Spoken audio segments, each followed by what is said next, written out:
Tuklasin ang mga plataporma ng mga kandidato dahil mahalaga ang bawat boto. Ating kilalanin ang host ng plataporma, Sonia P. Soto, KBP Golden Dove Best Public Affairs Host for TV. Masigasig na tagapagtaguyod ng karapatan ng kababaihan. Hindi lang siya nagtatanong, hinahamon niya ang mga pinuno na magpaliwanag, managot at magpakita ng tunay na plataporma para sa bayan. Sa plataporma, walang paligoy-ligoy, totoong issue, diretsong tanong at matinong sagot. Dahil ang bawat desisyon ay may epekto sa ating kinabukasan. Samahan si Sonia P. Soto at alamin kung sino ang may konkretong plano at sino ang puro pangako lang. Magandang araw sa inyong lahat. Ito ang Plataporma 2025, ang official election program ng CLTV 36. Layunin ng programang ito na bigyan ng pagkakataon ng mga kandidato na magpahayag ng kanilang mga plataporma sa taong bayan. Oportunidad din ito ng mga botante na higit na makilala ang mga kandidato at malaman ang kanilang plataporma upang tulungan silang magpasya kung sinong kanilang iboboto sa darating na halalan. Panoorin muna po natin ang maiksing video na ito upang maintindihan ang kahalagahan ng lokal na halalan. May 2025, nasa ating kamay ang kapangyarihang hubugin ng hinaharap ng ating lungsod, bayan at lalawigan. Ang halalang lokal ay hindi lang isang simpleng pagboto. ito ay isang pagkakataon upang pumili ng mga pinunong tunay na maglilingkod sa taong bayan. Sa halalang ito, boboto tayo para sa mga lokal na lider na may direktang epekto sa ating pang-araw-araw na buhay. Gobernador at vice-gobernador, mamumuno sa lalawigan, magpapasimula ng mga programang pangkaunlaran at mangangasiwa sa serbisyong pampubliko. Mga bokal o miyembro ng sangguniang panlalawigan, sila ang gagawa ng mga ordinansa at batas na makakatulong sa buong probinsya. Alkalde at vice-alkalde, ang pinakamataas na pinuno ng ating lungsod o bayan na siya magpapatupad ng mga lokal na proyekto at serbisyo. Mga konsehalo, miyembro ng sangguniang panglungsod o panlalawigan, tagagawa ng mga batas at patakaran para sa mas epektibong pamamahala sa ating lungsod o bayan. Ang boto mo ay hindi lamang isang papel. Ito ay isang panata para sa mas maunlad at makatarungang pamayanan. Ngunit hindi sapat ang pagboto lamang. Para maging makabuluhan ang halalan, kailangan mayroong mga responsableng kandidato at matalinong botante. Ang isang tunay na makabuluhang halalan ay hindi nagtatapos sa pagboto. Ito ay patuloy nating pananagutan bilang mamamayan. Ang pananagot sa mga inihalal, ang patuloy na pakikilahok at ang pagsisiguro na ang gobyerno ay nagsisilbi sa bayan. Sa halalang ito, maging bulat, makilahok, manindigan. Ito ang plataporma, boto mo, kinabukasan mo. Makakasama natin ngayon ang mga nais muling maluklok. Humihingi po ng Fresh Monday sa mga botante ng Bacolor at sa unang pagkakataon, makakasama natin sila dito sa plataforma kasama ang kanilang mga tumatakbong konsehal. Alam niyo po, sa Bacolor, Pampanga po ako pinanganak. At ang naisin ko ay makita ko ang bayan ng Bacolor na maunlad, maaring pinakamaunlad sa buong Pampanga, kundi man sa buong Pilipinas. Kasi pare-pareho po kami nitong mga bisita natin, ipinagmamalaki po namin ang bayan ng Bacolor, ang bayang aking tinubuan. Ang atin po makakasama ngayon, naikot na ang lahat ng posisyon sa wari ko. At ito marahil ang dahilan kung bakit masasabi nating well-rounded na po siya, no? Naging presidente na siya ng NGO, Rotary Club of Villa de Bacolor, naging kabataang barangay chairman, naging vice mayor, naging mayor, naging presidente ng Vice Mayor's League ng Pampanga, at nag-aral siya ng geology. Isa po siyang geologist. Not many people know about that. Ano? Kanya parang talagang swak na swak siya sa kanyang posisyon. Ano? Bilang mayor ng Bacolor, Pampanga, incumbent mayor. Let's all welcome Mayor Eduardo Dimandatu. I love you all. Yeah. At makakasama rin natin ang kanyang katandem na si Ron Irvin Dungka, ang incumbent Vice Mayor ng Bacolor, auditor ng Vice Mayor's League of the Philippines, Pampanga Chapter. Isang kabataan na nagsilbi na rin sa ibang posisyon sa bayan ng Bacolor. At narito rin po ang kanilang mga katiket sa bayan ng Bacolor at makikilala natin, makasama natin sila mamaya after this segment. Ano po? Mayor, bumati muna kayo sa ating mga televiewers. Yeah, magandang umaga po sa ating lahat. Ate Sonia, good morning. At thank you sa CLTV 36 for inviting us here. Magandang umaga po sa lahat ng televiewers ng CLTV 36, buong Pampanga, buong rehiyon, buong Pilipinas, at siyempre, ang taga Villa de Bacolor. Magandang umaga po sa inyo lahat. Thank you very much. At the Vice? Likewise, Tita Sonia, magandang umaga po sa lahat po ng televiewers ng Plataforma 2025. Maraming salamat po sa pagkakataon na binigay niyo po sa amin ni Mayor, kasama po ang Team Dunong Adnangal sa pagkakataon po ito. Maraming salamat. Nagpapasalamat kami kasi alam namin wala kayong kalaban. Pero dumating pa rin kayo. At palagay ko yun ay senyales ng inyong respeto o paggalang sa mga botante at sa proseso ng eleksyon. Sapagkat may nagsasabi kahit hindi kayo mangampanya, mananalo na kayo kahit isang boto lang ang makuha ninyo, sabi nila. Pero ako ay nagpupugay sa mga katulad ninyo na kahit walang kalaban ay pumupunta pa rin sa mga botante sapagkat ang eleksyon ay isang proseso na demokratiko na ginagarantihan ng saligang batas at ang marespeto sa saligang batas na punong bayan at mga opisyalis ng bayan ay kahanga-hanga ngayong panahon na ito. Sapagkat alam naman natin, sa iba't ibang sulok ng Pilipinas ngayon, maraming mga tumatakbo, they don't deserve to be respected. They don't even deserve to be honored and to be voted into office kasi wala silang K. Hindi po ba, Mayor? Vice, di ba? May kasamang patutsada, no? Oo. Kailangan Kailangan kasi ilang araw na ako nanggigigil dahil marami ngayon tumatakbo para sa pagka-congressman, sa Pasig, doon naman sa Mindanao. Nagsasalita sa taong bayan na gustong humihingi ng boto nila pero binabastos. Binabastos ang kababaihan, binabastos ang PWD, binabastos ang ibang mga sektor, pati LGBT, binabastos. Kailangan po bang bastusin ng mga nangangampanya, ang mga botante, hindi ba? Sa Bacolor, wala yan. Bawal yan. Di ba, Mayor? Bawal yan. Bawal. Bawal yan. Yeah. Ang uso doon, I love you all. Yeah. Kailangan puro pag-ibig, Okay, let's now go to the main point, Gusto po nating malaman kung kumusta ba ang kasalukuyang populasyon ng Bacolor at mga botante ng Bacolor. Kasi alam namin from third class municipality, first class municipality na ngayon ng Bacolor. What requirements did you satisfy para kayo o ang Bacolor, ang bayan natin, ay maging first class na, Mayor? Yeah, ganito po yan. Kasi dati tayong, nung naging fourth class tayo, nung pagkalahar natin, then naging third class. At sa pag-upo natin noong 2019 po, pinag-aralan po natin yan. At sabi ko, pangarap ko kako, kahit mag-second class man lang o mag-first class. Pero dahil po yan sa population at sa area ng Bacolor at yung income po ng Bacolor, tayo po ay na-qualified para mag-first class. Hindi na po tayo duman ng second class. First class po agad. So yan po ay tulong-tulong ng mga kasama nating nanunungkulan at mga taga-Bacolor, nag-first class na po tayo. Talagang tatlo pong criteria yon: the population, the land area, and the income. Anong implikasyon nito? Ngayong first class na ang Bacolor, ano ang pwede niyang gawin? Papaano ang serbisyo? Mas mahusay na ba Yes ang po. serbisyo? Tita, mas marami po tayong programang magagawa, lalo na po sa paparating na last term ng ating mayor. Mas madadagdagan po ang mga social services, mas may improve po ang mga infrastructure programs po tulad po ng mga barangay roads, tulad po ng pagpapagawa ng two-story na market at marami pa pong iba.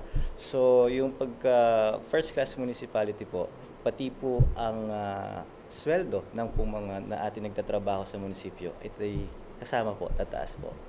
Okay. Patikim pa lang yan. Magbabalik kami. Wag po kayong aalis.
Maraming salamat sa inyong pagtutok.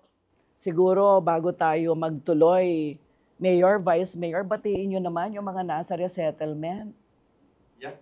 At siyempre, binabati po namin mga nasa resettlement areas, sa Bulaon Resettlement Area, sa Pandakaki, sa Madapdap Resettlement Areas, yung po sa Santa Lucia Resettlement, at yung taga Florida pa po na mga ilan nating kababayan. Good morning po sa inyo lahat, kahit saan po kayo naroon. Talagang kami pinipilit namin kayong mapuntahan. Sabi nga daw malayo man, malapit din, pilit pa rin mararating. Good morning po sa inyo lahat. Magandang umaga po sa lahat po ng mga kababayan namin na nasa resettlement areas. Actually po dito sa Pamilya, for the past almost 2 weeks ng campaign. Galing na po kami sa Bulaon and Madapdap Resettlement at masaya po kaming buong grupo dahil napakaganda po ng reception ng tao po dun sa kampanya po namin. Maraming salamat po. At maganda yun, pagkat sabi nga, hindi lang naman kapag halalan natin naaalala itong mga nasa resettlement. Ang mga taga-resettlement ba, Mayor, bumoboto pa rin sa bayan mismo ng Bacolod? Bulaon, majority of them bumaboto pa po sa atin. Sa Madapdap, syempre may lumipat na rin doon, pero majority sa atin pa rin. Pandakaki, meron pa tayong more or less mga 1,000 na botante natin sa Pandakaki Resettlement. So lahat po naman sila, we serve them, pinupuntahan pa po natin. Sa katunayan, nag-house to house kami kahit wala kaming kalaban ng Vice Mayor. I know. Sinasamahan natin yung ating mga kagrupo. Para sabi nga nila sa akin, ba't pa kayo naglalakad? Wala naman po kayong kalaban. Ang sabi ko na magkita naman tayo, na makausap ko kayo, na makadaupang palad din naman namin kayo. Masaya po sila, sabi pagdating. Meron pa ba kayong mga satellite offices sa mga resettlement? Wala po. Wala po Wala na, satellite. wala na. Wala na po. Oo. Pero papaano, Mayor, yung yung relasyon dun sa host dun sa host city o host municipality kasi medyo may pagkakomplikado yan hindi ba? As given, yung political, yung ating peace and order, sa kanila talaga yon.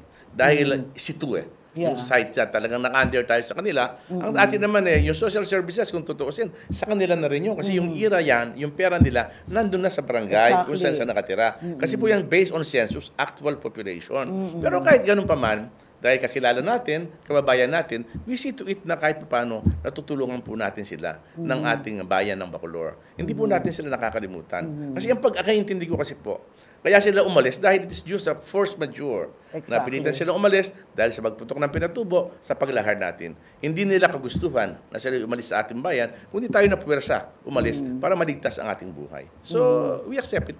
Kung kaya po ng bayan ng Bacolor, gusto natin, serbisyuhan lahat. Yun nga lang po talaga, bad doon sa pondo, doon sa batas ng nasyonal, yung kanilang internal revenue allotment, yung pondong nakalaan para sa kanila, na doon sa bayan o sa baryo na pinuntahan nila. Pero yung pong Bacolor, kahit na po hindi natin yan sakop, doon sa sinasabi nating IRA, we see to it na natutulungan pa rin po natin sila sa abot ng ating makakaya. Marami bang bumalik sa mismong bayan? Meron pong mga bumalik pero hindi po ganun karami. Ang madami po ngayon yung mga subdivisions, yung mga village, yung mga bago pong mga naninirahan po sa bayan ng Bacolor. Dahil marami pong nagsipagtayuan ng mga realty property po. Like mga Solana, yung mga subdivisions po. So, Mayor, ang ibig sabihin, marami rin palang hindi taga Bacolor dati na nakatira sa mga subdivisions na nasa Bacolor. Mga migrated na po yung taga-Bacolor ngayon. Hindi lang yan. Yung mga Bisaya, napakarami. Yung nagtrabaho sa Tubuan, gumagawa ng hollow blockan. Hindi na po sila umalis. Tumira na sila doon, nangupahan ng bahay. Doon sa maliliit na lupa sa barangay, tumira sila.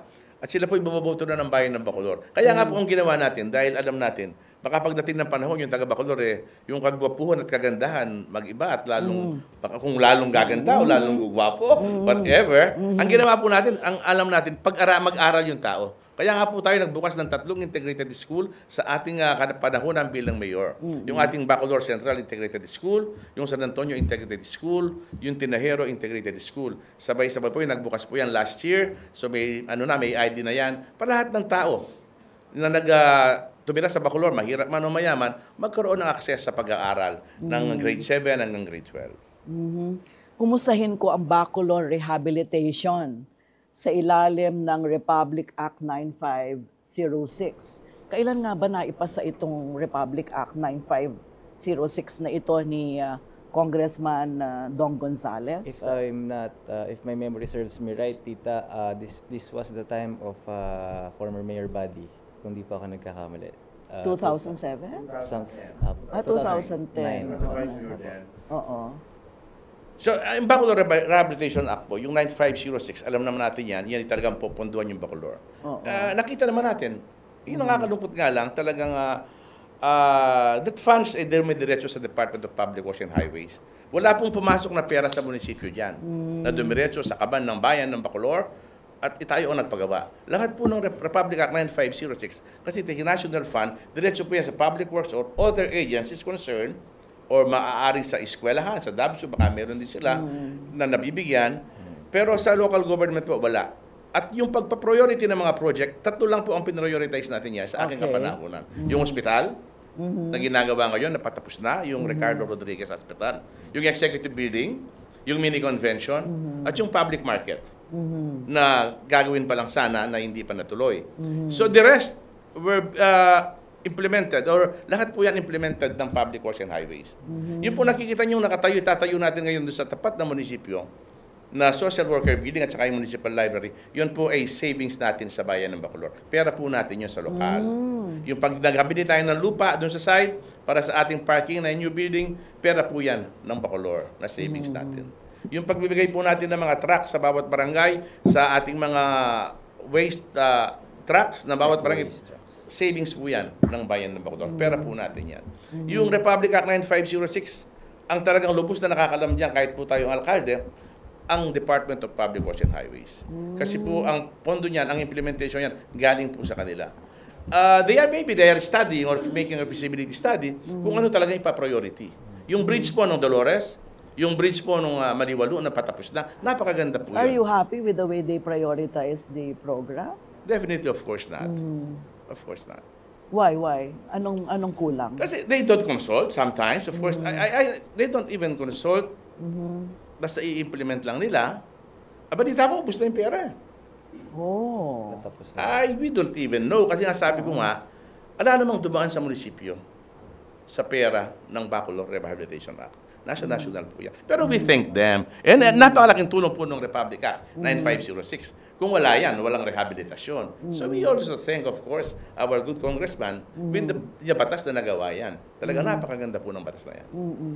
Pero wala palang pumapasok na pondo diretso sa Munisipyo. Munisipyo. Wala po po. ang implementation agency kasi po ang sa DA. best planner and decision maker sa kung papaano aayusin yung rehabilitasyon Yes po. ay ang nanunungkulan sa Yes po. bayan, hindi ba? Yes po. I mean, the Sanggunian and Yeah. the local chief Correct. executive, of Executive, course. Together with the Hindi ba? municipal planning development officers and the rest of the council of the comprehensive development plan. Oo Siyempre nga. po, sila po ang number 1 dapat na kinukonsulta. Yeah, kasi may municipal planning, hindi ba? Correct. Dumadaan kayo, nag-AIP kayo. Lahat yan, di ba? Yung mga requirements ng SGLG, ginagawa niyong lahat. Ano? So, Vice, magkano yung annual appropriation? Okay po. Ang last year po is 320 million. And out of that 320 million, ang national tax allocation po natin sa Bacolor is around 180 million. And then ang local tax collection po natin is around 140 million po. Nasa ganun po siya naglalaro. So, hindi naman tayo NTA dependent. Ay, hindi po. So Hindi po. maganda yung ratio. Yeah, hindi tayo Oo. interdependent Yes, sa totoo hindi lang. po. Oh, wow. Nasa 140 That's M po ang natin. magandang yan, magandang balita Yeah, yan. po yan. Hindi po Kasi tayo merong mga independent. bayan na talagang dependent Oo. talaga, hindi ba? Opo. Sa NTA. Oo. Yung local income natin malaki. Oo. Saan po nanggagaling yung local income? Yung Mayor? RPT po natin, yung mga business tax, yung quarry operation. So pagsama-samahin po yan talagang yung sinabing amount ni Vice Mayor, yun po yung mabubuo at nakakatulong sa ating bayan. So in total, annual budget na natin ngayon is Is ang projected po natin, Mayor, this 2025 is nasa, ano na po, 364 M na po. nung Ayan. nalhar tayo, 9 million lang tayo. Lang po. Oo, may. Wapin eh. Vice Mayor ako noon. Mayor Jung Canlas, 9 million lang tayo. Tinanggal yung ira natin noon, di ba? Oo. So talagang meron na talagang pag-unlad, no? So but are we pwede ba natin sabihin na we have completely recovered from the the state of affairs of Bacolor pre-Pinatubo, sir? Recovered in terms of infrastructure and development, yes. Yung sa puso ng tao siguro, hindi pa kasi yung sentimento, alam naman natin, yung talagang pinanggalingan nila, gusto nilang bumalik. But alam mo, pagbalik, kailangan mayroong pera yung tao, bagawa ng bagong bahay. Exactly. And then yung safety natin, nakikita naman natin yung peace and order, napakaganda na. Ang kagandahan kasi nangyari sa atin, it is also a blessing. Yung taga Bacolor, dumami yung bahay. May bahay sa Bacolor, may bahay sa rest settlement, puro magaganda. And then they enjoy life. Kung sila, kaganda, nakaano na sila, natanggap na nila yung nangyari, kung saan sila naroon ngayon, masaya na sila. Totoo yan. Marami akong kamag-anak na ganyan. Opo. Ganyan ang sinasabi, di ba? Pero kamukha nga noon, nagkakwentuhan kami nito mga kamag-anak ko.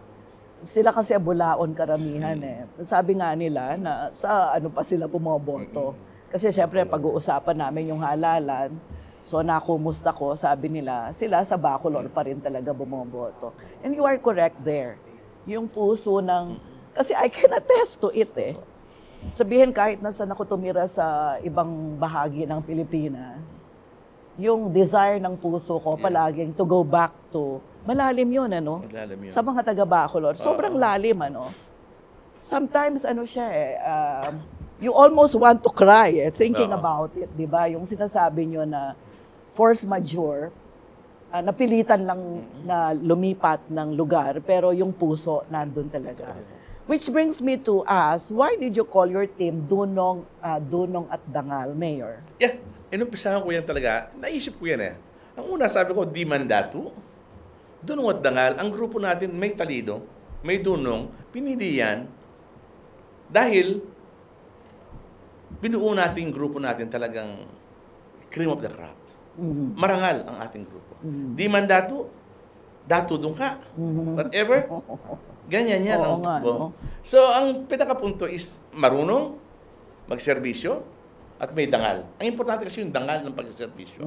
Sabi mo nga kanina, pag ang pagseserbisyo, wala nang respeto sa isa't isa. At hindi ka nire-respeto ng taong sinasakupan mo, ay kahiya-hiya ka.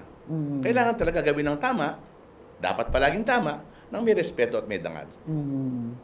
At puntahan natin ngayon yung mga accomplishments ninyo at yung pang pwede nyong gawin later on. No? Pero sa ngayon, meron akong mga nais itanong sa inyo kaugnay ng nung mga naging accomplishments ninyo. Halimbawa, siguro, baka dapat ibalita natin itong inyong latest award, 7 consecutive award na pala ito, no? Yung SGLG. Can you talk about the SGLG award? Paano niyong nakuha ito? Ano bang meron sa Bacolor?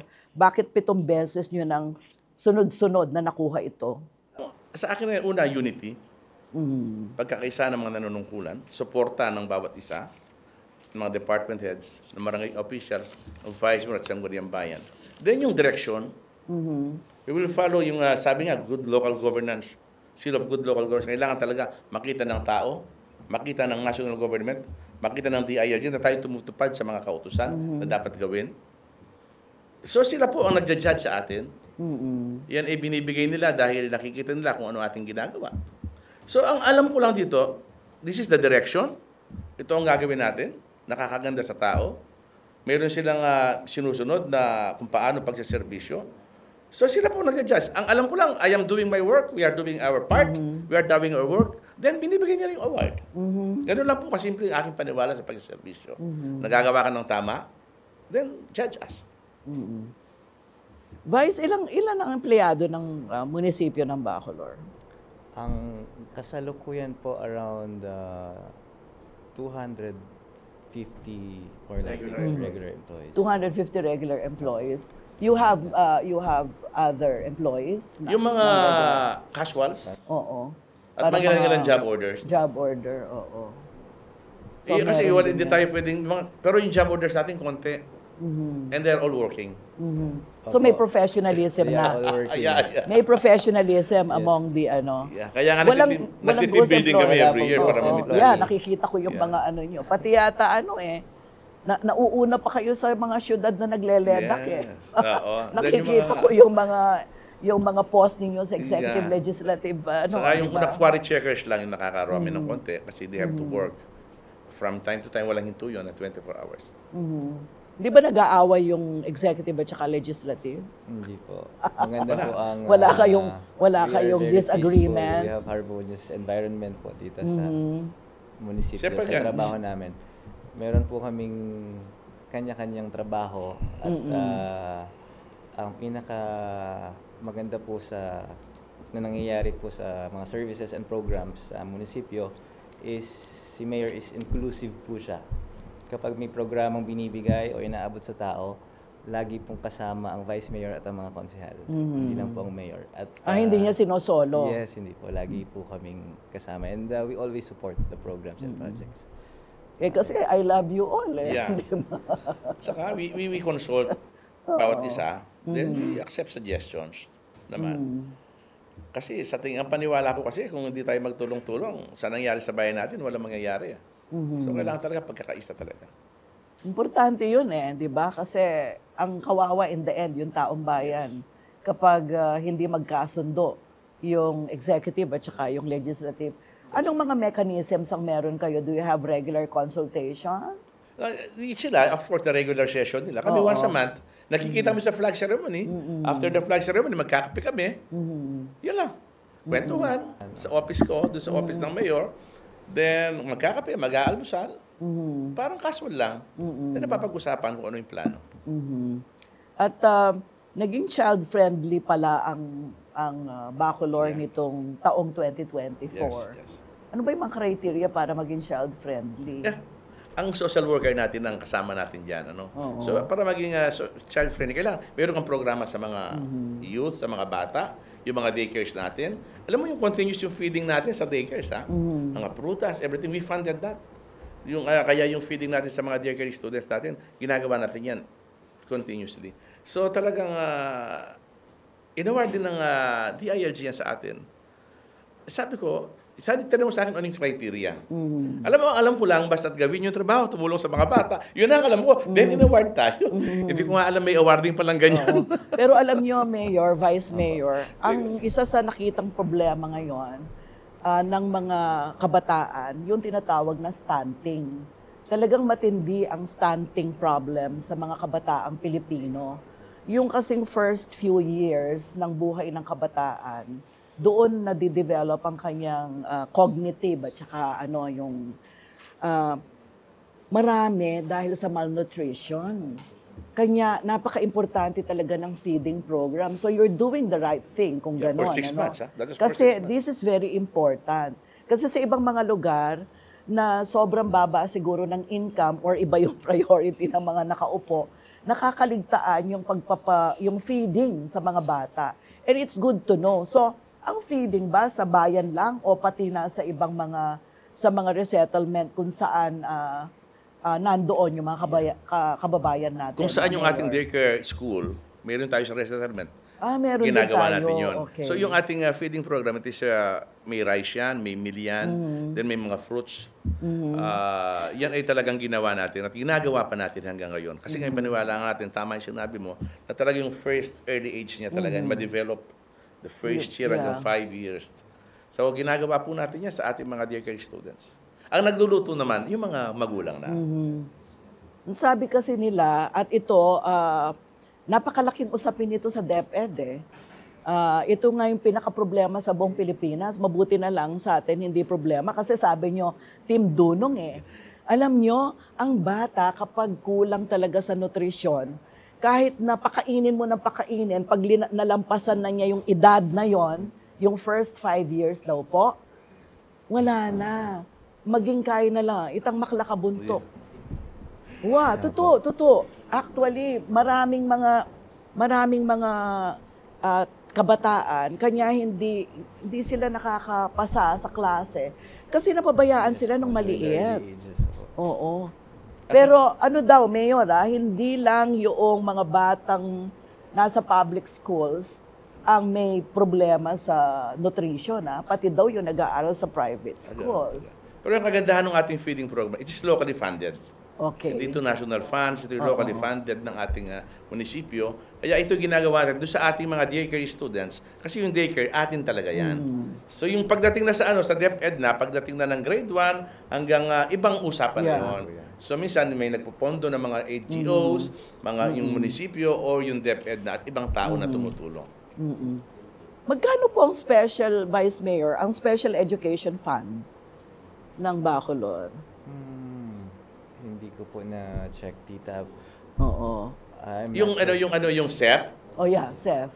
sa totoo malaki-laki na yan kasi we do that. Kaya ang ginagawa naman natin sa SEP natin, we see to it na within the year talaga na-implement yung mga projects. Oo. Yung kasi diretso na sa principal yan. Kung ano request ng mga principal, ng supervisor, yan po ay ginagawa natin at binibigay natin sa kanila. Mga more on infra sila, may supplies, may everything. Lahat po ng request na ibibigay natin. Kasi yung SEF funds po natin, based yan dun sa tax ng RPT.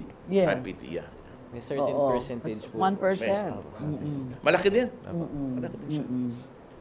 So, kasi dito nyo kukunin yung mga pantulong sa mga paaralan kasi hindi naman lahat ginagastosan ng DepEd. Pero di alam ba? mo, nasabi mo yung SEP. Kahit ubusin mo yung SEP sa kanila, kulang pa rin. Exactly. Alam mo, yung educational system natin, national yan, napakaraming pondo. Pero sa local pa rin ang bagsakan pag hindi kaya. Lahat ng pangangailangan, sa local pa rin. Kaya nga pagka bugbog yung mga konsehal, mga kapitan at lahat ng nanunungkulan, dahil sila tumutulong sa edukasyon ng bawat barangay natin. Meron pong mga tanong sa Facebook, paano nyo daw po tutugunan ang pagbaha sa ilang bahagi ng Bacolor at ano pong commitment ninyo sa panawagang magkaroon ng isang flood control master plan sa buong lalawigan ng Pampanga? Sir? Sa Bacolor, ang bumabaha naman, yung portion ng Tinahero na nagawa ng NHA noong pang-unang panahon, ginawa nilang housing na alam naman natin pala isdaan. Dati sa big question noon pa yan. So wala na kaming inaalis doon, wala na kaming ini-evacuate, kundi lang yung nasa Tinahero na portion of it. Hindi naman buong Tinahero, it's a portion. Kasi po yan nasa downstream. Downstream ng ating river channel. At siyempre, doon sa pinag-uusapan nating flood mitigation project sa Ubang Panga, we support po yan. Provided, wag naman yan ipadaan sa amin yung tubig.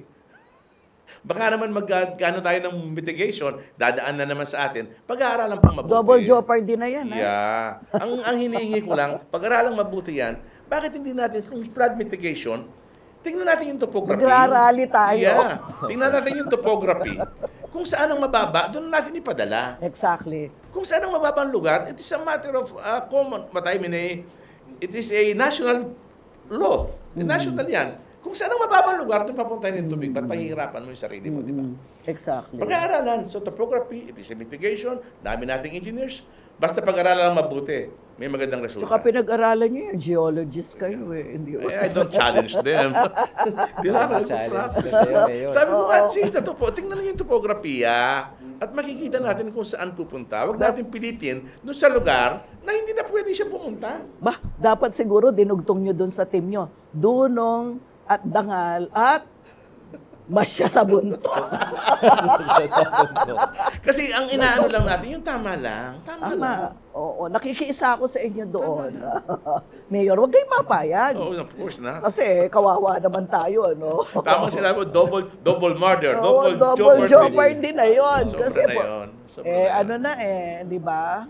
Well, we will wait for the plan. Oo nga naman. Wait for the plan. Huwag masyadong mainit ang ulo. Oo, we will wait for the plan. Huwag masyadong mainit ang ulo. Meron tayo ditong, meron kayong accomplishment kaugnay ng Bacolor Tourism Center. Nasaan po ang Bacolor Tourism Center? Gumawa tayo ng isang tourism park na pinag-aaral natin. Ginawa na natin yung lugar, yung tabi ng San Vicente. At nakausap ko yung mga architect ng DABSU na nagmamaster. Nagpapadesign ako sa kanila kung ano magandang gawin doon. At siyempre, kukonsultuhin natin yung ating mga may edad na, yung nakakaintindi diyan, yung talagang in charge diyan sa DABSU, para may showcase ba natin sa ating tourism park with the help of the Sangguniang Bayan na nandyan, Then, yun ang ating punto diyan. Gusto kami makita sila sa Bacolor kasi nakita ko, sabi nila, Bacolor, naging Kapitolyo ng Pilipinas, naging Kapitolyo ng Pampanga, Athens o Pampanga, lahat nakalagay. Pero wala akong makitang struktura or anuman, wala akong inabutan. Dahil sa pagkalar, wala man lang historical na nakalagay. Yeah. Pero kinukwento, nasa libro naman, totoo naman yan. Ang naiwang buhay lang na testamento, yung monumento ni Crisot, ni Galura, yung isa pa si Don Pablo Angeles David. So wala na, tsaka yung simbahan, yun nakikita natin. So ang ginawa ko po, nakipag-usap din ako sa National Library through the help of Mrs. Granda. Kaya na-accredited na po yung ating municipal library. Kaya bubuksan uli natin doon sa 4th floor ng ginagawa natin bagong building, yung social worker building, yung ating municipal library. Para makita naman, Meron na tayong municipal library. we are doing Wow. Inaayos na po natin yan. May accreditation na po tayo. Oo, makapunta nga doon. Yun ano? makikita ngayon, yung showcase natin sa tourism po yan, with the consultation of DABSU. Kasi yung DABSU maraming record siya. Meron na pala tayong onion, cold facility for onion. Cold storage po. Bakit meron ba tayong... Ongoing project po yan. Pero meron ba tayong pananim na onion? Yeah. Alam mo, nung pandemya, tayo, ang Bacolor, ang nag-top sa onion. Surprisingly, meron. Surprisingly. Then, marami tayong farmers ng onion. Member ako ng Onion Farmers Association sa Bacolor. Kaya nga nakuha natin yung ating onion na storage facilities. In the whole Pampanga, Bacolor lang ang meron. Ongoing project po, patapos na ngayon, a 50 million project from the Department of Agriculture na may nag-donate ng lupa po dyan sa may Kabalansyan. At doon po tinayo ng DA yung ating onion storage facility. Gaano karami yung nagtatanim ng onions? We promised them, ngayon po 50 hectares, pero we promised the DA of 70 hectares per year. Oh, wow. Sayang, nagdala sana ako. Pinamigay ko lang yung mga hinarvest kong onion. kasi di ba nagkaroon nagmahal yung onions? Opo. So, we have marami tayong onion sa Bacolor. Oh, wow. O di, akala ko Isiha lang yung Then, may... nagpunta kami last 2 weeks ago sa Gabaldon to see yung mga ano nila. Sumama ako. Sa Gabaldon, ang ganda ng mga nilang onion nila at mga onion storage facility. Yung onions natin, yung purple, yung pula. May red, may puti. May puti Yeah. din. Aba? Padadala kita. It's for free. Uy, salamat. Padadala kita. Bukas na bukas. Patid ko dyan. Oo. Ano niyan? Thank you sa gatas ng damulan. May dala ko ngayong Grandas naman. Yung ating Grandas. Yan kasi pandemic, may manala na ako. May dala ko dyan, Grandas, produkto rin natin. Bapang Rudy Cabalya. Kapira-pira, meron akong gatas ng damulag dito. Nilagay ko, niinom ko dito. Thank you so much. At paano nyo napopondohan ito? Kasi may 12 vehicles na ginagamit ng mga personnel natin sa munisipyo. Meron tayong 21 eco waste trucks.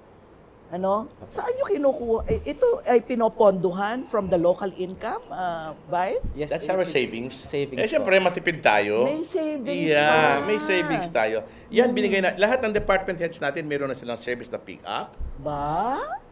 At nag-donate pa tayo ng isang Bureau of Fire truck sa BFP. Meron tayong bako. Meron tayong, what do you call it? Boom truck. Boom truck. So, kompleto na po tayo.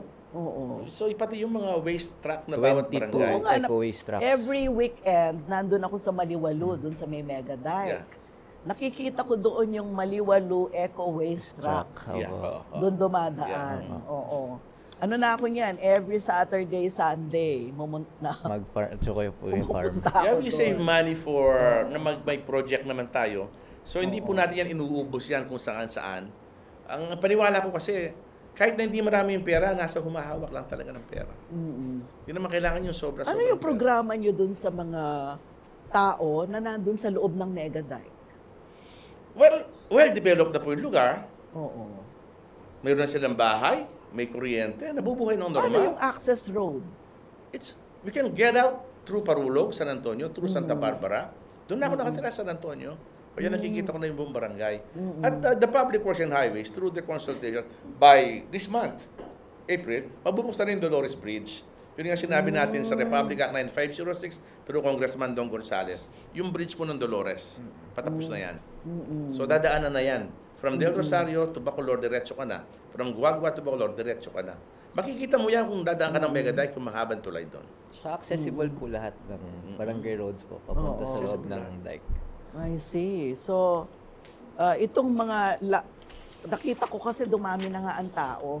Kasi nung unang panahon, nagpupunta ako dyan Makabakle, Maliwalu, Ketaking Makalawa. Yeah. Ngayon, Oo. yung ating agro-industry, yung ating tourism, malakas na sa Bacolor. Oo. Yung KDF, may 50 hectares dyan sa Maliwalu. Yung Mapanga Development Foundation, nagpa-farming. Even the Domingos, bumili din sa dyan. Ang dami pong farming ngayon sa Maliwalu.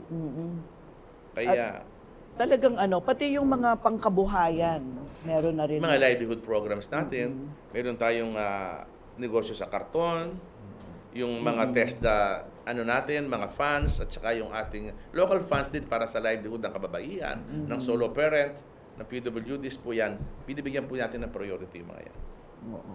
Bago na yung building ninyo ngayon, Executive Legislative Yeah, Building, May mga... hindi pa ako nakalipat na ba kayo? Yan, matagal na. So, mag 2 years na. Opo.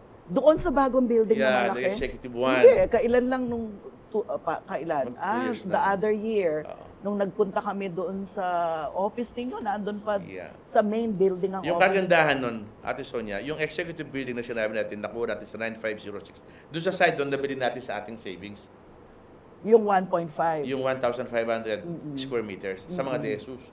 Yung dating Rural Bank of Bacolor yata yun. Yun, pag-aari na ng munisipyo. Ano bang gagawin ko dito sa Bacolor kasi 32 yung accomplishment report nila. Pagkatapos 30 minutes lang yung binigay ninyo, kulang pa kami ng 1 minute. Kailangan dagdagan niyo yung oras ni Mayor mamaya o bumalik kayo mamaya para after the commercial break kasi yung mga tumatakbong konsihal naman ng Team Dunong at Dangal, Apo. ang makakausap natin, titignan natin ang dunong nila at ang dangal nila. Huwag po kayong aalis, babalik kami.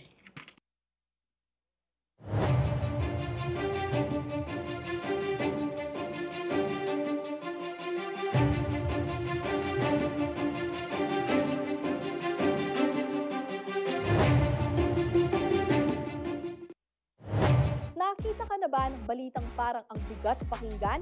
Yung tipong magugulat ka na lang lahat ng tao pinag-uusapan na ito? Isang click, isang share, at ayan, trending na. Pero totoo nga ba ito?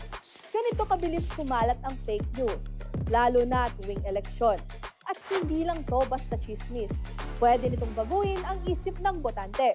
Pwedeng sirain ang reputasyon ng isang kandidato, palabasing umatras na siya, o biglang may naimbentong iskandalo.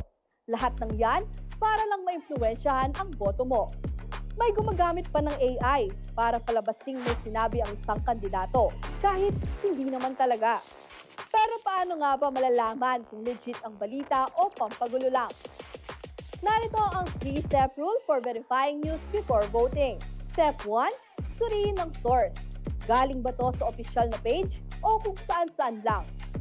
Ikalawa, tingnan kung may ibang nagbalita nito. Baka kasi gawa-gawa lang. At ang panghuli, mag-fact check bago mag-share kasi baka ikaw mismo may sinasadyang nakakadagdag sa gulo. Sa eleksyon, bawal ang haka-haka. Mag-isip, magtanong, mag-verify, bumoto ng may tamang impormasyon. Ako po si Ashley Jan Punzalan. Para sa CLTV 36, boto mo, kinabukasan mo. Magandang araw, Central Luzon. Ngayong paparating na ho ang halalan. Dapat po nating alamin ang alin. Ito pong makabawal tuwing pong campaign period. Umpisan ho natin, isa sa ipinagbabawal na dapat ho nating matandaan tuwing halalan ay ang pagdadala ho ng baril o anuman pong nakamamatay na bagay sa mga pampublikong lugar tulad nito, building, at gayon na rin po sa parke. Ang gun ban ay nagsisimula ho, for your information, January 25, 2025 at magtatapos naman po ng June 11 ng kasalukuyang taon. At dun ho sa ating pong mga followers, eto, dapat pang malaman, mga paglabag po, mga kaibigan dito ho sa gun ban, ay makapagdudulot ho ng 1 hanggang 6 na taon na pagkakakulong o permanenteng pagka-disqualify sa public office At ang masakit, pati ho sa inyong pagboto. Ako po si Paulo G. Santos. Samahan po ninyo ang pinagsanib na puwersa ng RW 95.1 FM at CLTV 36 sa Paglalahad 2025 upang mapag-usapan at unawain ho ang mga mahalagang issue ng halalan dahil boto mo, kinabukasan mo. Ang Paglalahad 2025, Lunes, Martes, Huwebes at Biyernes. Dapat ninyong tandaan yan, mga kaibigan, dahil ito hong oras po namin talagang napakahalaga. Isang oras lang yan, alas 4 hanggang alas 5 ho ng hapon. Live sa RW 95.1 FM at CLTV 36. Saan pa namin mapapanood yan? Sabi nitong ating mga followers dyan ho sa Signal, Channel 115, sa FB pages ng RW 95.1 FM, CLTV 36, Sunstar Pampanga, at maging sa amin pong website at YouTube channel ng CLTV 36. Kabalen, ayon sa 1987 Constitution, mahigpit na ipinagbabawal ang mga political dynasty. Ngunit dahil walang batas na nagpapatupad nito, nagpatuloy pa ang kanilang pamamayani. Ayon kay Political Science Professor Julio Tihanki, hindi nakatulong yung term limits para mapigilan ang mga political dynasty. Bagkus, lalo pa silang lumakas. Dati, sunod-sunod lang ang pagmana ng posisyon. Pero dahil sa term limits, napilitan silang magpalitan ng pwesto kada 3 termino. Mula ho mayor, nagiging governor, tapos babalik ulit sa kongreso. At kung walang kalaban sa eleksyon, sila-sila na mismo ang nag-aaway. Ayon kay Tihanki, madalas nangyayari ito kapag sobrang lumaki na ang dinastiya. Ganito na lang ba palagi ang politika sa Pilipinas? Kailan nga ba magkakaroon ng batas laban sa mga political dynasty? O mananatili na lang tayong nakapako sa ganitong sistema? Pwede namang pigilan ang pamamayagpag ng mga political dynasty. Kung wala mang batas na nagbabawal, tandaan, Kabalen, nasa kamay mo pa rin ang huling desisyon. Sa darating na May 12, sino ang iboboto mo? Apelido o plataforma? Justin Dizon po para sa CLTV 36. Boto mo, kinabukasan mo. Kapag eleksyon, lagi nating naririnig ang party list system. Pero sagutin natin ang tanong, para kanino nga ba talaga to? Ang party list system, sabi sa batas, ay para sa mga sektor na hindi gaanong naririnig ng gobyerno. Manggagawa, magsasaka, guro at iba pa. Dapat ganito ang party list groups, kumakatawan sa marginalized sectors. Pero teka lang, bakit parang pamilya ng ibang pangalan? Ayon sa watchdog group na Kontradaya, mahigit kalahati ng mga party list sa 2025 elections ay may koneksyon sa political clans, big businesses at militar. Ibig sabihin, imbes na boses ng marginalized, may mga party list na boses ng makapangyarihan. May mga party list na may apelidong pang senador o pang congressman. Eto ngayon ang tanong, napapakinabangan ba ng taong bayan ng party list system? O nagagamit lang ito ng may mga kapangyarihan? Isa pang dapat bantayan, hindi lang ang 3 top nominees ng isang party list. May mga politiko na nakapila sa baba pero kapag nanalo, sila pala ang tunay na uupo. Kaya bago bumoto, wag lang dahil sa pamilyarang pangalan. Kilalanin mo kung sino talaga ang kinakatawan nila. Mag-research, magtanong at mag-isip po tayo. Ako si JM De Jesus, tandaan, sa tamang boto, hindi lang pangalan na binibigyan natin ng kapangyarihan, kundi ang sektor na dapat nilang pinaglilingkuran. Boto mo, kinabukasan mo.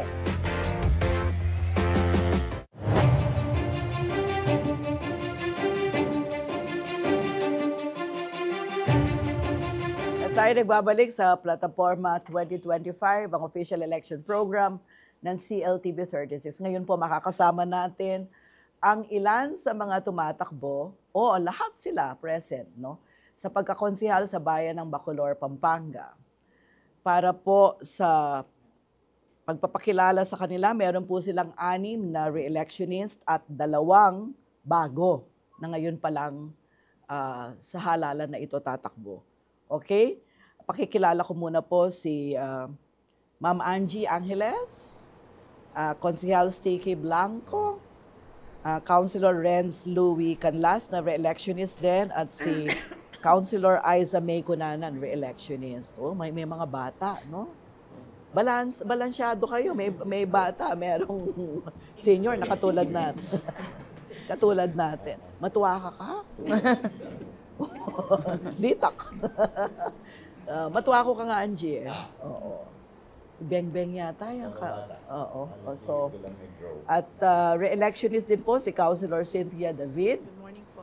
Palaguya pa mo rin, eh. Thank you po. At syempre, ang aking kaibigan, Sancho de Jesus. At Jude Eduardo Datu. At syempre, re-electionist din si Carlito Lacsa. Malambat ko na yung kaaluguran ni Carlito Lacsa. So meron po silang 6 na re-electionist. Ngayon, ang gusto ko pong itanong, yung tinatanong sa Facebook ng isa sa mga nanonood. Ang sabi nila, although ito tatanong ko uli ito kay Mayor Diman mamaya, pero napapansin daw po na maraming mga resorts at iba pang mga businesses sa Bacolor. Balansyado daw po ba ang negosyo ng resort at saka ng agrikultura sa Bacolor? Paano daw titiyakin na yung agrikultura ay hindi mapapabayaan kumpara dun sa mga bagong tayong mga establishments tulad po ng mga resorts? Sino po ang champion ng agrikultura sa inyo? Hello po, Tita Councilor, Sonia. go Yes po. ahead. Councilor Renz po. Yung pong sa agrikultura po natin, based po sa percentage po sa Sangguniang Bayan po, if I'm not mistaken, nasa almost 8 to 10% pa po ata ang pwedeng i-convert na sa reclassification po. When it comes po naman sa mga resorts po, actually po yan, chinek po natin lahat po yan, kasama po ang ating mga councilors po. And then tinitignan po namin na kasama po ang MPDO po kung nagiging ano po ba yung mga resorts, yung tipong it's a booming industry po kasi ngayon sa aming bayan. Siyempre po, binabalanse din po namin na kailangan po ang sektor ng agrikultura po hindi po napapabayaan. Kahit po gusto po natin na ma-develop lahat po yan, maging maganda po yung industry. Yung sektor ng agrikultura po sa aming bayan, binabalance po namin. At yung mga programa po sa mga farmers, tuloy-tuloy po yan. Pagbibigay po ng libreng binhi sa mga farmers at yung libreng pataba po. And then yung patubig po na nagkikipagtulungan po tayo sa mga iba't ibang agencies po at sa programa po ni Mayor Datu. Councilor, ano na yung pangunahing pananim sa Bacolor? Onions na ba? Wala na bang palay? When it comes Ano ba? po sa mga pananim po, based po sa pag-iikot po natin, ang number 1 pa din po is palay. And then second po is mais. And then third po, yun nga po, dahil nga po nabigyan po kami ng cold storage ng DA, Region 3, sisikapin po namin na mapalakas po ang industriya ng onion dahil po nabigyan po kami ng onion cold storage po. Sa pagtutulungan po ni Mayor Datu, isa tayo po sa nakipagtulungan sa DA para po ma-award po tayo ng onion cold storage. Tayo lang po yung nabigyan sa Pampanga po. Yeah, oo. Congratulations. At maraming salamat. Tatanong ko, sino bang in charge sa women and family po sa inyo? Ay, Councilor Cynthia David. Ako po yun. Opo. Ito pong sa women and family po, ano po yung mga programa na meron o meron na po ba kayong naipasa mga ordinansa giving protection to women and children in Bacolor? Sa kasalukuyan po, meron kaming ordinansa na yung BAUSI, yung sa mga single parent. Binibigyan namin sila ng importansya at saka yung mga kabataan. Pagdating po sa VAUSI, marami bang incidents ng karahasan sa kababaihan sa bayan ng Bacolor? Sa Bacolor po, konti lang. Konti lang po. Mas marami siguro sa resettlement. Bawas-bawas na po ngayon. Meron po mga datos kayo kaugnay nito? Sa mga bawat barangay po. Meron po. Hindi magandang balita naman kung mababa yung mga Baba lang po yung rate. incidents ng violence against women and children. Ano? Opo. Sa mga baryo at saka sa mga resettlement. Ano po yung iba pang mga programa yung pang kababaihan? Although alam ko yung child-friendly municipality na kasi ang Bacolor. So, malinaw dun sa mga paliwanag kanina ni Mayor at Vice Mayor kung bakit kayo kinilala bilang child-friendly municipality. Pagdating po sa women, anong maipagmamalaki ng sanggunian, kayo'y incumbent, na ginawa niya liban doon sa ordinansa na yon para sa proteksyon ng kababaihan at kabataan? Kagaya po Councilor. Ate Sonia, kagaya po last month, Women International, Women's Month, marami po kaming pinasaya ng mga kababaihan, kagaya ng mga programa ni Mayor at kaming mga SP members. Isa ko pong nagawa ay yung mga libreng gupet sa mga kababaihan, sa mga taga-Bacolor.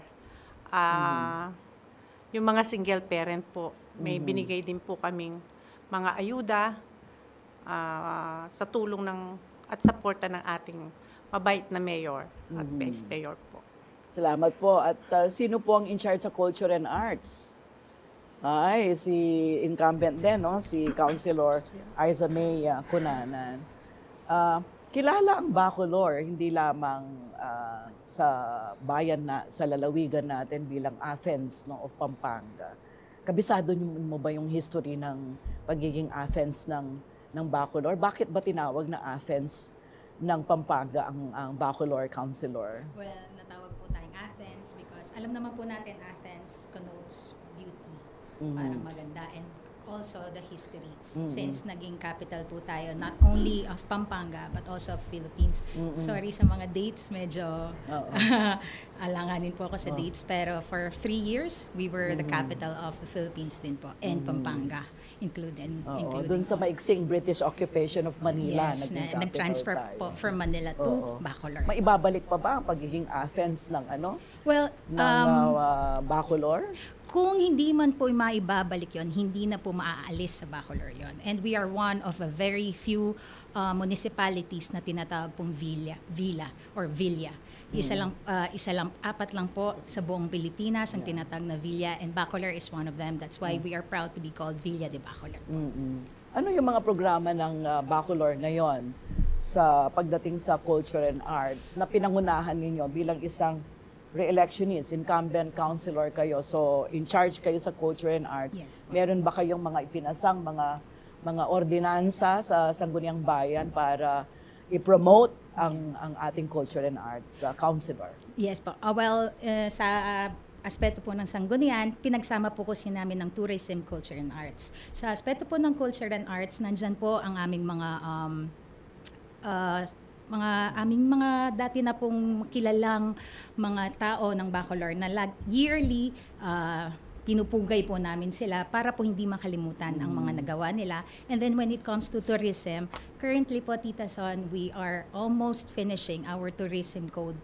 That tourism code po ginawa namin to regulate yung nasabi niyo po kanina mga resorts kasi dumadami na po, some of them not registered. So we want to regulate this po because we want to, naman po Bacolor, marami na po tayong resorts ngayon. Pinupuntahan po not only locals from outside of Bacolor, outside of Pampanga, pinupuntahan po talaga. So we want to regulate that po.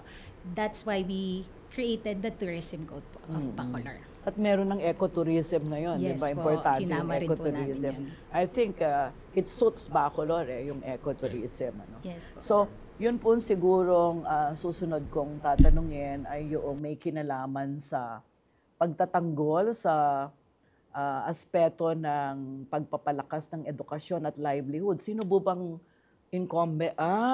Councilor Angie Angeles. Madam, thank you po. Kasama po sa 9-point agenda ng inyong team, yung education and livelihood. Yes. Ano po bang unique sa inyong programa? Good morning po. Actually po kasi si Mayor yung 9-point agenda niya po. Kasama po doon yung, actually very thankful po ako kasi yung education, one of the priority po ng Mayor. So may programa po si Mayor, including us. Very supportive po kami sa kanya kasi may po kami, scholar. Financial assistance from college student from grade 7, 10, and 11 po. So yearly po ginagawa namin po yon through sa local budget po namin at through the effort of our mayor. So kaya yung mga bata na bibigyan po natin ng pansin at suporta.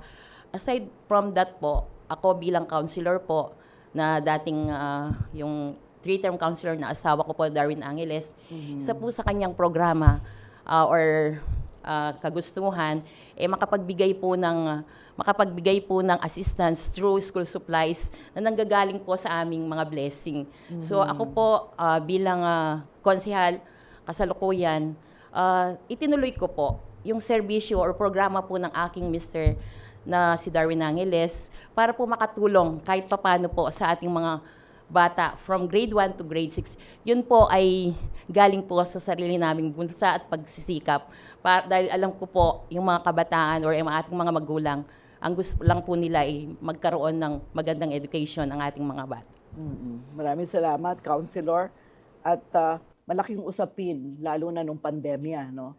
At palagay ko hanggang ngayon, yung health and sanitation. Sino po bang in charge sa health and sanitation? Oh, ako, neighbor. Counselor, my dearest neighbor. Ano po bang programa ninyo sa health and sanitation? Koyan Sticky. Thank you. Maluwat ko ng piniling chairmanship ng Health and Sanitation since nag-3-term counselor ako way back 2010 to 2019. And then may balik ko ngayon 2022 ngayon counselor. Same committee, chairmanship. And pinili ka naman ng senior citizen, siyempre. Ako mag-kay council. Karen batas, so na naman panukala na makain ka rin. Kay health naman, number one, once na yearly budget, na potang pa-approve ng Mayor Tamo ang foreign department heads, kami ni see to it on health part, rin ka na kung lalawin mo naman nung okay laretang provisions. Karen kaya katamong sasakupan. Mo istula rin pamanyaling panulo. Ano nga services kay health, ne? And sanitation naman, that's another matter. Misaw-saw kay ang poing Office of the Menro regarding regulations. Ne? What we do, nung yung ventilate, yung brida rin tao, yung gagawan ng batas. But in health, mostly keng SGLG, keng lalong-lalo na yung very kayang kay katamong mayor, keng health talagang pa-priority ni. Number one in municipal health office. Yan award ne. So keng SGLG, compliance siya. Dakala indicators na patungkol keng health. Pero we supplied them with current documents, and action can may executive na. That's why 7 times consecutive ganang agenda ng mayor. We think at malapit nga naman may buklating hospital kanyan. Kompleto. Also with the leadership of our vice mayor also in the legislation. Oo. Thank you very much. Adwala pala rin kaya ka PWD, solo parent, and senior citizen sa inyo rin. Oo. Okay. So, palagay ko, ang youth development, ang in charge, si Jude Edward Dato. Kasi mukhang batang-bata eh. Morning, tita. Of course po na in youth development, muna po mag-start kami po king Datos-Cap League. Ito pong Datos-Cap Interbarangay, ako pong league commissioner. Pero binyan na pong tiwalang Mayor Dato, ang pang Vice Mayor Rondong Ka. Yung interbarangay po nga ito, alala pong gastusan din kaya nakan uniform, sagot nakan pong Mayor.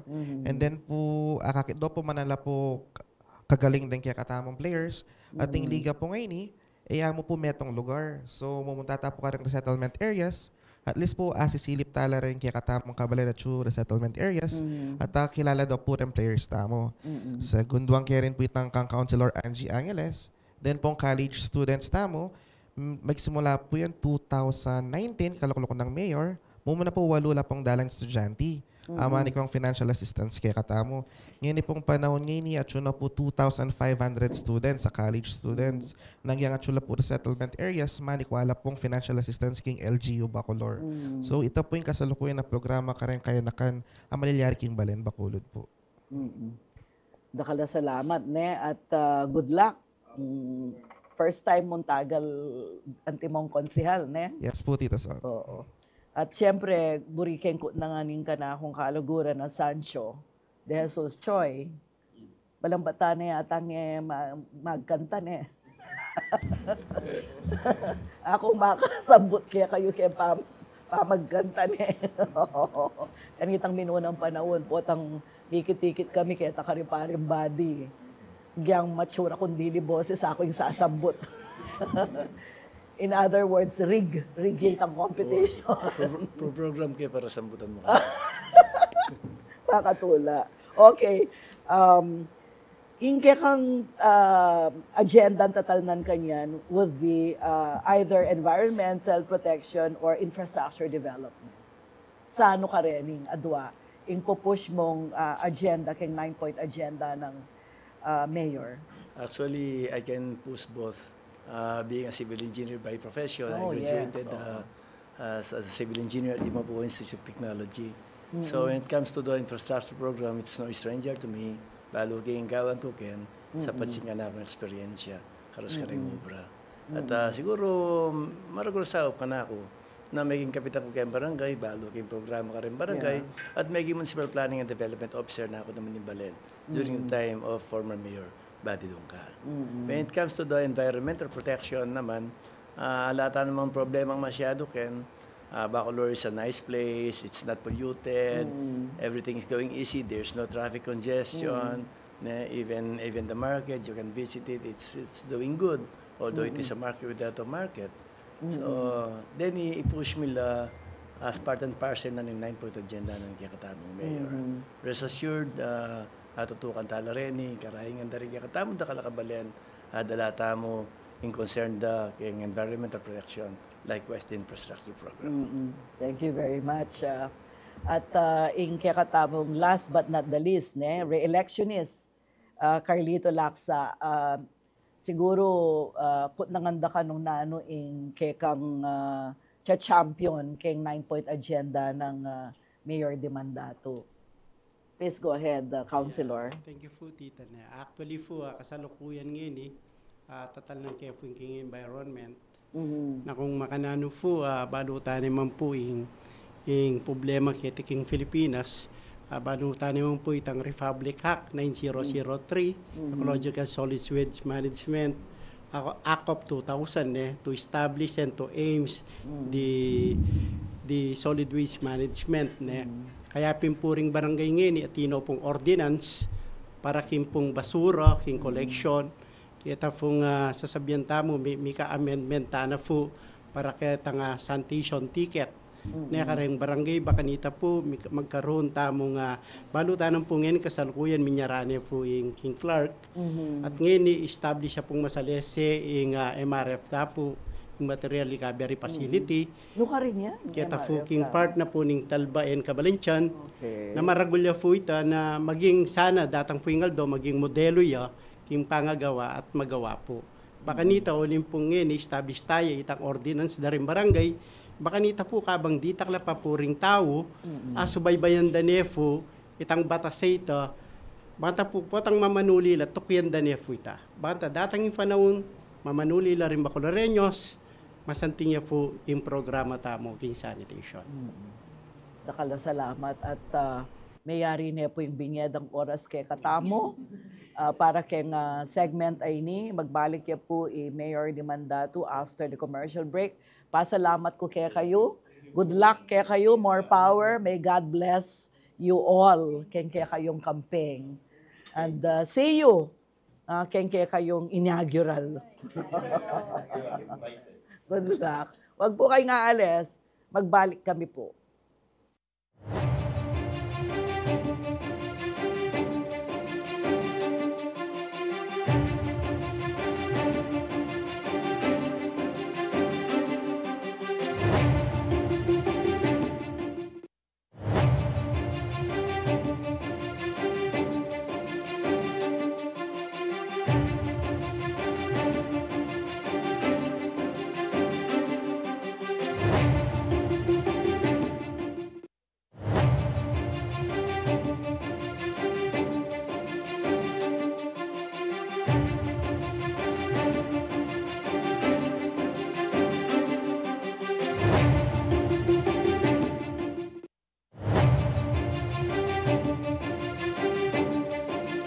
Nakita ka na ba ng balitang parang ang bigat pakinggan? Yung tipong magugulat ka na lang lahat ng tao pinag-uusapan na ito? Isang click, isang share, at ayan, trending na. Pero totoo nga ba ito?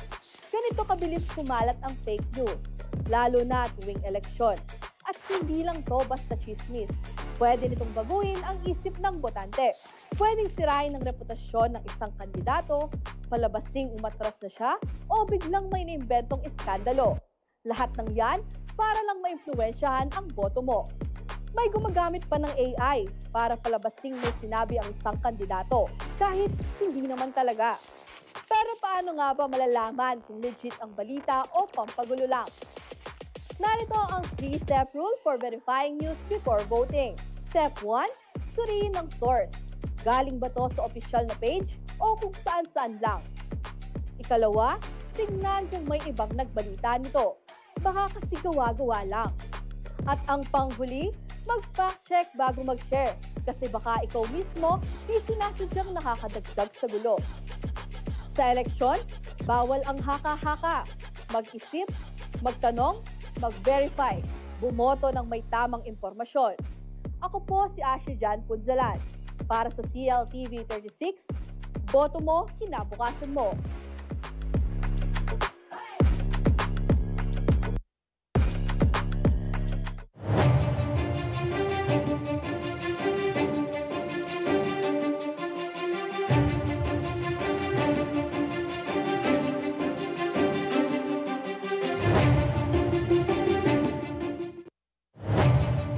Nagbabalik ang Plataforma 2025 at makakasama po muli natin sila Vice Mayor Dungka at saka si Mayor Dimandato. Okay. Napakinggan niyo po ba yung mga sagot ng inyong mga katiket sa Dunong at Dangal? Anong masasabi niyo sa kanilang mga tinuran kanina, Mayor? Yung problema ng bayan, alam nila yung solusyon kung paano gagawin. So handang-handa sila magtrabaho bilang konsel ng bayan ng Bacolor. Nakatrabaho nyo na yung 6 sa kanila, ano, Vice? Ako bilang presiding officer ng Sangguniang Bayan, alam po nila kung ano po ang standing committee, alam po nila yung organizations kung ano po ang trabaho ng pag-review at pagpapasa ng mga ordinansa at resolutions.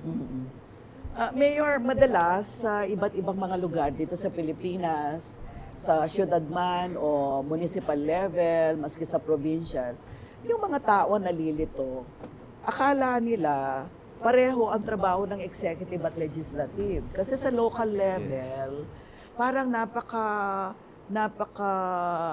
nipis lang nung hibla na naghihiwalay sa trabaho ng dalawa. So, halimbawa, akala nila na ang trabaho ng konsehal, ng legislative, ay magbigay din ng ayuda, ng tulong. O paano nyo pinakikitunguhan yon? Alam mo, yung tao kasi, pag humingi kay mayor, hingi kay vice mayor, hingi kay sa konsehal. Ang pag-alam nila, pagka elected ka, yung may personal na tulong, alam mo yung personal na tulong, normal yung personal na tulong, pero yung pagdating sa execution, yung mga programa, ibang usapan yan. Tulad ng financial assistance sa mga mag-aaral, yung pagbibigay ng tulong sa, yung mga bigas na pinibigay natin, yan executive function na pinupunduhan ng ating local legislation, through local legislation, pinupunduhan po yan para ibigay sa ating mga kababayan. Iba-ibang tulong. Iba yung personal kasi. Pero ang sabi nga, ang pagkaiba talaga, alam mo, yung vice mayor kasi is elected to preside over the local legislature. Napakaliwanag yun. At ang konsehal, inihalal yan, pero gumawa ng ordinansa at resolusyon pang tulong sa ating mga kababayan. Ang mayor ay uupo dyan bilang executive officer at mag-i-implement ng mga programa at ng mga ibang ginawa ng Sangguniang Bayan na i-implement ng alkalde. So yung paghingi naman tulong ng personal, nasa tao yun. At yun naman personal na iaabot sa tao. Pero yung pong sa bayan, tulong, halimbawa, pondo ng bayan, kailangan pumunta yan sa mayor. At napapag-usapan niya ng vice mayor at saka ng konsehal ng bayan. At katulad nga nung sinabi ni Vice kanina, Yes po. kapag meron mga programa, isinasama nyo rin sila. Yes, of course. Inclusive governance. Si Mayor Diman. Oo, importante yung ginamit mo yung word na inclusive governance. Ano bang, para sa kabatiran ng mga tao, ano bang interpretation ninyo sa inclusive governance? Paano ba napapakita inclusive governance? Yeah, kailangan sama-sama. Walang separation. Kasi hindi naman pwede yung separation ng local ng legislative sa executive. Hindi 'yun mangyayari. Kasi sa local, hindi ka pareho ng national. Yung national, pag presidente ka, pag Senate President ka, ibang usapan. Ang Senate President, mayroong sariling accounting department, mayroong lahat kompleto. Kalupan ng Speaker House. Sa munisipyo kasi hindi Iisa pa rin ang accountant nyo, isa pa rin ang treasurer nyo, iisa yung pera nyo. Magkakahiwalay na kayo sa trabaho, pero sa implementation, magkasama kayo. At sana naiintindihan nyo ng marami kasi minsan hindi Di ba parang? Yeah, kasi yung away, yung personal kasi ang nakataya. Yung vested pa rin. Kasi kailangan dyan, ang paniwala ko, pag nanungkulan ka na, kailangan talaga, humility pa rin yan Humility with love. Kailangan service with love. Hindi pwede yung payabangan at ataasan ng iiyan. Kailangan talaga magkasundo kayo para sa tao. Oo. Tatanungin ko kayong pareho, meron ba kayong gustong baguhin sa Local Government Code of 1991? Yes, marami.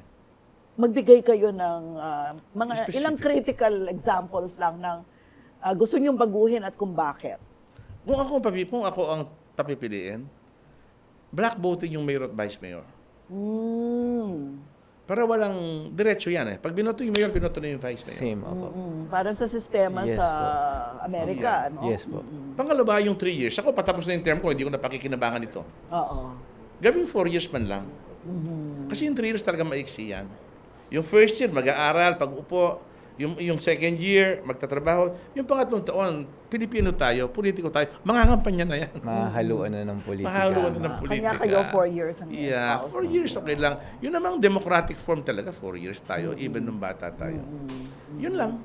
Then yung sa local government code, ang nakikita ko naman lahat, nakikita ko yung social service. Napakahaba kasi ng nakalagay na specification ng trabaho ng bawat isa.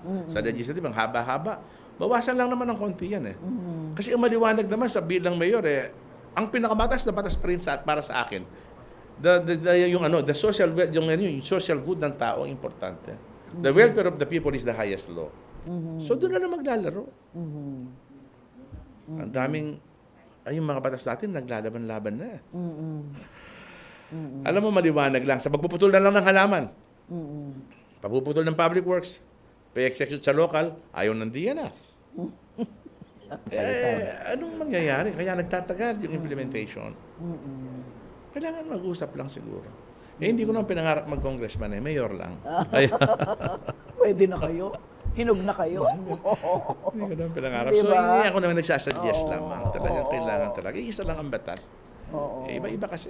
Sige. Vice kayo, ano yung stand nyo? Same with mayor po.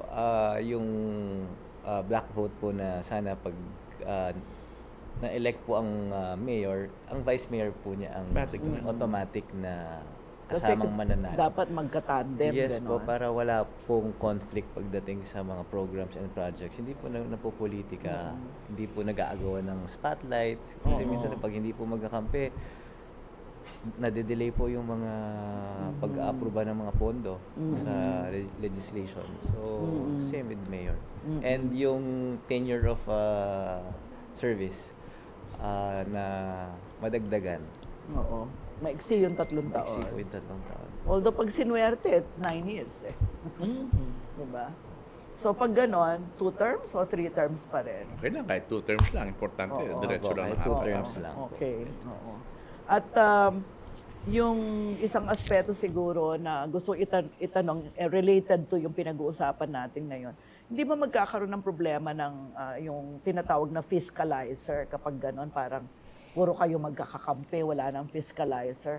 Or is that even possible? Alam mo, pag mali ang ginagawa ng alkalde, kahit kakampi mo, kukontra yung tao. Yun ang paniwala ko Kahit na, pag mali ang ginagawa mo bilang leader, kahit kasama mo, kukontra yan Hindi naman bulag at pipi yung mga yan. Hindi naman yan they follow na nakapikit ang mata. Pag mali, mali pa rin. Even the department heads lang, pag hindi tama, sasabihin nyo. Kaya, hindi naman kailangan yung sabi nila may check and balance. Every time and then may check and balance. Kaya nga may auditor tayo na lagi nagtatrabaho. Every day, check tayo. Every day, check tayo. Kaya wala akong nakikitang problema na kailangan magkalaban, kailangan may oposisyon. Ako sa local hindi ko nakikita kasi sa local governance, maliit bayan lang 'yan. Hindi naman yung buong Pilipinas na talagang kailangan mayroon talaga araw-araw may nag-oppose. Dito sa local makakilala yung tao. Magkakakilala kayo. Alam mo yung pamilya kung saan 'yan, alam mo yung barangay kung saan 'yan, naiikot mo. Kaya hindi ito yung malaking bagay para sa akin talagang kailangan talaga unity. Mayor, ano yung pinakapwesto ng DAVSU ngayon, Pampanga State University sa entire development ng Bacolor? Does it play a critical role still? Yes, still. Noong una kasi, kung wala yung DAVSU, yung Bacolor baka, alam mo, kahit na leader tayo, malaki na itulong ng DAVSU dyan. Kasi nag-stay yung DAVSU kahit nung naglalahar tayo, natatabunan tayo, DAVSU is there. So, nandun Bacolor pa rin. Hanggang ngayon naman, napakalaking role ng DAVSU sa development ng Bacolor. Una, dahil it is a big university. May 40,000 students na umiikot sa bayan ng Bacolor araw-araw. Kumakain yan, natutulog yan. Yung ekonomiya, kahit piso-piso lang yan sa 40,000, nakakatulong sa ating mga nagtitinda doon, yung mga karinderya natin, yung ating boarding houses, yung ating yung mga toda, yung mga namamasahe dyan. So, laking tulong ng DAVSU sa ekonomiya ng bayan ng Bacolor. Hindi lang sa ekonomiya, kundi sa pagbibigay ng magandang pangalan sa bayan dahil ang mga tao nag-aari, mga batang nagtatapos ng DAVSU, maasensyo talaga. Nagbibigay ng dangal sa atin bilang taga-Bacolor. Oo. Hindi na lang mga taga-Bacolor ang nakikinabang sa DAVSU, hindi ba, Vice? Opo. Marami na pong mga students coming from other municipalities. Pati other provinces siya. Yeah, regional ito. Kasi State University siya, so talagang Region 3. Opo. Maraming bataan Opo. At iba pang mga, kahit yata Bulacan, meron din. Although meron din mga State University sa ibang mga lugar. So, hindi pa rin bumababa yung kalidad. Hindi. Would you say? Of course pa po. Tumataas pa. At dumadami yung courses na ino-offer natin. Meron na po silang law, meron silang nursing. Oo nga, journalism yata meron na rin. Yes, board passers po nila sa mga engineering courses nila is very high. Oo nga. Kanya swak dun sa dunong at hangal. Yes. Ang ano ko lang kasi tinanggal na yung technological ngayon, Pampanga State yun. Kahit sana tinanggal yun, yung ating technological, hindi pa rin mawawala. Kasi nakilala yan dahil yan yung the oldest vocational school in the Far East. So manatili pa rin siguro naman yun. Ngayon ba, unti-unting nawawala yan o nandyan pa rin? So ngayon, nandyan pa rin. Pero parang humina nga. Yeah. Oo. Anyway, meron bang say ang municipality of Bacolor sa running of the affairs of the State University? Wala naman kasi self-sustaining po yan. Yeah. State University, diretso sa CHED yan. Pero in fairness sa pamunuan po ng DAVSU, kahit pa paano kumukonsulta naman sa atin si President Backing, tumutulong pa rin, nag-aantabay pa rin. Lahat ng pangangailangan po ng taga-Bacolor, President Backing and the whole DAVSU officials are always there na makinig sa atin at tumulong sa atin. How do you see Bacolor 10 years from now? Anong pangarap ninyo para sa Bacolor? 10 years from now, Bacolor ay sa great town. Sa great town. Sa ngayon po, ang pag-angat natin napakabilis na. So give us another 10 years. Baka maging syudad na rin tayo kung tama lang yung populasyon natin. And I see to it na yung talagang yung the transfer of the provincial government sa Bacolor pa rin pupunta. Sa totoo lang, Ate Sonia, may lupa dyan na ililipat na yung building ng Kapitolyo. Pinonduhan na ngayon ng 500 million for this year. Talaga? Saan ng Department of Public Works and Highways. Ito sa may Makabakle. Supposedly, 1.5 billion. 500 ang na-approve for the initial fund from Senator Lito Lapid. Talaga? Yeah. Ang gandang balita pala Yes, niya. po. Yes, Gagawin na po yan this year. In front of Kings Royal po. Yung vacant lot. Yes po. After the car dealership, sampung. Ayan. Doon po gagawin yan. So may pondo na yung 500 million. Pagkakalam ko dapat 1.5 billion. Parang na veto lang, 500 pa lang. Through the help of Senator Lapid, of course, of the Pineda family, Governor Dennis and Vice Governor Nanay. siguro at this point, magbigay tayo ng panghuling mensahe sa mga taga-Bacolor at sa iba pa na inspired ng inyong leadership. Mauna kayo, Vice Mayor, sa pagpapaalam sa ating mga tagapanood. Again, sa lahat po ng ating mga televiewers, sa amin po mga kababayan sa Bacolor na nanonood po ngayon, kami po ni Mayor Diman kasama ang Team Dunong at Dangal ay nagpapasalamat po sa inyong pagtangkilik sa aming team. At ngayon pong campaign period, tayo po ay magkikita-kita sa mga susunod pang araw sa aming pong mga house-to-house sa iba't ibang barangays and resettlement areas. Makakaasa po kayo na sa amin ni Mayor Diman kasama ang buong mga konsehal ng Team Dunong at Dangal ang isang governance na maayos at malinis po para sa mga deserving na Bacoloreños. Maraming salamat po. Maraming salamat, Vice. At Mayor, ang inyong parting message para sa ating mga tagapanood sa iba't ibang platforms natin. Siyempre, ang ating pong governance ay talaga nakakoncentrate doon sa ating 9-point agenda at nagpapasalamat po tayo ng marami sa ating mga kababayan sa panuno ng suporta sa atin at sa CLTV 36. Ito pong panunungkulan natin, yung 9-point agenda po natin, itutuloy lang po natin ito. Napakaganda po ng resulta sa loob ng 6 na taon at sa darating na 3 taon po, Bacolor will be great again. Na magagawa natin, ito 100% natin yung ating 9-point agenda. At sa mga kababayan po natin sa Bacolor, lagi ko pong sinasabi, after 1995, doon nalakar tayo. Sinabi ko po sa inyo ito, ano man mangyari, saan kayo makarating, na anong malyari man, kakaliban ng kaya katamong lahi. Anak Bacolod, dangalan tamo, anak Tabacolod. May God bless us all, at tandaan niyo po ini, I have told you before, and I will tell you once more, I love you all. Mayap ayoras po kay katamungan at Balian Bacolod, mayap amayap ayaldo. Nakala, salamat. I love you all. Thank you, Vice Mayor. Thank you, Mayor. Thank you po sa mga incumbent councilors, sa mga bagong mga tumatakbo sa ticket ng Dunong at Dangal. At dito po nagtatapos ang ating talakayan ukol sa malagang isyong dapat isalang-alang sa darating na halalan. Maraming salamat po sa inyong pagdalo at aktibong pakikilahok sa ating diskusyon. Ang bawat boto ay may halaga at ang inyong partisipasyon sa ganitong usapin ay isang hakbang patungo sa mas maliwanag at mas makatarungang hinaharap. Abangan ang susunod na episode ng Plataporma 2025 tuwing Miyerkules alas 10 ng umaga at alas 3 ng hapon. Live tayo sa CLTV 36 sa Free TV at Signal Channel 115 nationwide, pakinggan sa RW 95.1 FM at panoorin online sa CLTV 36 website at Facebook. Live rin po tayo sa Sunstar Pampanga Facebook page at sa ngalan ng ating mga kandidato, pamunuan ng CLTV 36, mga media partners at production team ng Plataporma 2025, nagpapasalamat kami sa inyong pagtangkilik at pagtutok sa makulay na talakayang ito. Muli, ito po ang Plataporma 2025. At ako po si Sonia P. Soto, Tubong Bacolor, na nagsasabing ang boto mo ay kinabukasan mo. Maraming salamat.